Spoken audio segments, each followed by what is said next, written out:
Minnesota is well known for its rich traditions of hunting and fishing, and for years the state's Department of Natural Resources has worked to make those activities more accessible. This year, thanks to one-time funding, the DNR is working to expand access to its many wildlife management areas. Quinn Gorham tells us how. Place I was able to take part of. I've been hunting with capable partners for 20 years or more, and have wonderful experiences every time. Barry Height is like many Minnesotans. When the hunting season starts, he wants to be part of the action.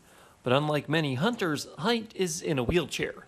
Thanks to groups like Capable Partners, Height has been able to continue hunting.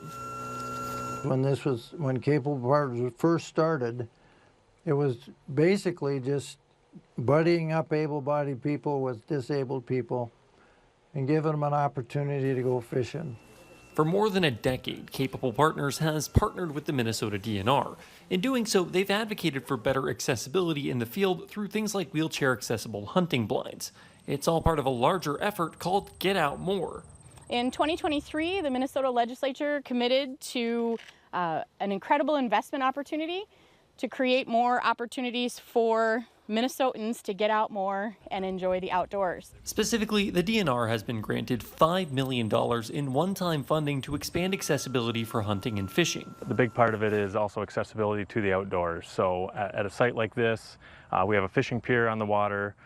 Leading up to it, we've got a paved trail that connects around to the parking on the street. Things that make a big difference for people like Height. All because of hard work like Jerry does and the DNR does to cut these fields and cut the corn and make sure we have nice places to sit. It's such a blessing, so thankful for it. Reporting in Rosemount, I'm Quinn Gorham. The DNR hopes to retrofit roughly 100 blinds to make them more accessible.